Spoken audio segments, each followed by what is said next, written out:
নমস্কার বন্ধুরা, আজকে চলে এসেছি রুই মাছের কালিয়া নিয়ে। তো এরকম সুন্দর একটা রুই মাছের কালিয়ার রেসিপি আপনাদের সঙ্গে শেয়ার করব।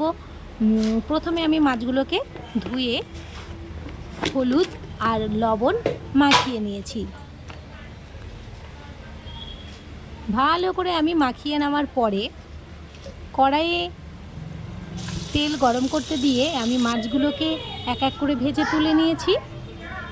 তারপরে আমি সেই মাছ ভাজার তেলের মধ্যেই হাফ চামচ পাঁচফোড়ন দিয়ে আমি একটা মশলা করে রেখেছিলাম।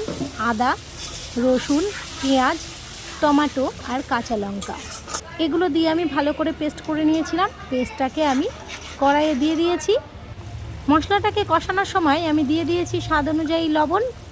যখন হালকাভাবে কষে গেছে তখন আমি ভেজে রাখা মাছগুলোকে এর মধ্যে অ্যাড করে দিয়েছি এবং ঢাকা দিয়ে দিয়েছি।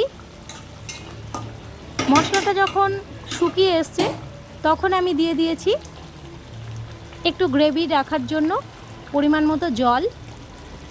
আপনারা যেরকম গ্রেভি রাখতে চান ঠিক সেরকমভাবে আপনারা জলটা ইউজ করবেন। তো আমি অল্পই গ্রেভি রেখেছিলাম, সেই কারণে আমি অল্প জল ইউজ করেছিলাম। এরপরে যখন হয়ে এসেছে তখন আমি এর ভেতরে অ্যাড করেছি শাহি গরম মশলা। তো এবার দেখুন এটা রেডি একদম। আমি নামিয়ে নিয়েছি।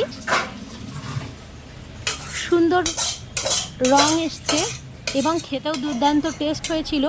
আপনারা চাইলে গরম ভাতের সঙ্গে, পোলাওয়ের সঙ্গে বা ফ্রায়েড রাইসের সঙ্গে এটা পরিবেশন করতে পারেন। তো আপনারা অবশ্যই ট্রাই করে দেখবেন। আপনাদের ভিডিওটি ভালো লাগলে লাইক, কমেন্ট, শেয়ার করবেন। যারা আমার পেজে নতুন আছেন তারা লাইক, ফলো করবেন আর ইউটিউব চ্যানেলটাকে সাবস্ক্রাইব করবেন।